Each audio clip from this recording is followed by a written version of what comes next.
Hey guys, what's up? Welcome back to another Rainbow Six Siege video. So what I have for you guys today is how to find your very own hiding spots slash glitches. But before we get into that, two side notes. One of them being, if you guys remember, I made a farming video on how to get easy renown. You'd be able to get about, I think it was 2,000 to 3,000 per hour. If you put a booster on now, since they buffed the boosters, you can get anywhere between 4K to 6K. So that method is still pretty good, and it's actually really nice if you have a booster on. Side note number 2, this has nothing to do with Rainbow Six Siege, just has to overall do with my banner and my icon. If you guys like my new G and my new, they're both Gs, but if you guys like my new banner and my new icon, please leave a comment down below. I'm debating whether or not I should keep them the way they are, or switch them back to what they were before, the drawn ones that I did. So it's really up to you guys. I really like them both, so it doesn't matter to me. But just let me know what you guys think down below. I'm going to fix the G because right now it's a little bit hard to see. But by the time you guys see this video, it should be fixed. But let's get into our first tip for today. Now, you guys are probably seeing just regular gameplay in the background.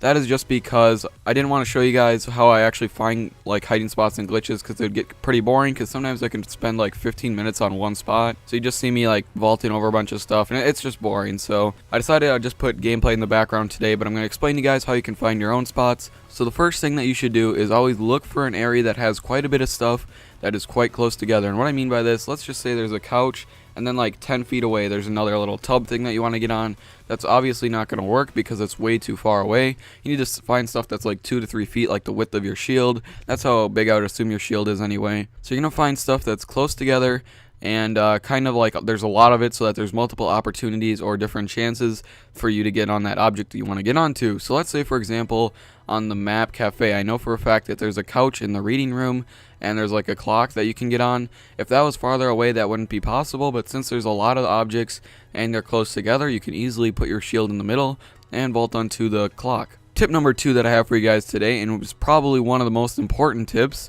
is to always find stuff that's in layers. And what I mean by this is, I'll have a picture on screen right now of what I'm talking about, but try and find something where there's like a little layer that's closer to the ground, then your shield is kind of average height, and then something you want to get onto, which would be the taller height, I would assume. This way that if you put your shield down next to it, you should be able to vault onto it, then you can walk onto your shield, and then you can vault from your shield onto the high place because your shield is an average height. This one is most crucial. For example, the one on border at the end, that's how I found that one, because I was a little bit lower. I knew my shield was kind of middle height, and then I knew that I wanted to get onto that taller one, so that's how I figured that one out. I'm sure it works on a lot of other things on a lot of other maps, so if you try that one out, you should be able to get some really cool spots. Also, another side note, I know I've had a lot of side notes this video, but if you find anything that you want me to see or make a video on, please DM me on Twitter. And if you don't have Twitter, Facebook is also okay, but I usually check my DMs and stuff like that, and I have my messages open to anyone. So if you do find something and you want to do it, just message me on Twitter or Facebook, and I'll be sure to look at it. For the third tip that I have for you guys today is patience. Now, this is the most important out of all of them. The second one that I just told you guys just a little bit ago, that's probably like second most important. This one is the most important, because if you guys didn't know, the one on border yesterday, the last one, that was probably the best one anyway, but that spot almost took me 15 minutes to find just by messing around with my shield. First I'd place it one area, if that didn't work I'd move it around again, move it to another area, move it to another area, and again, over and over.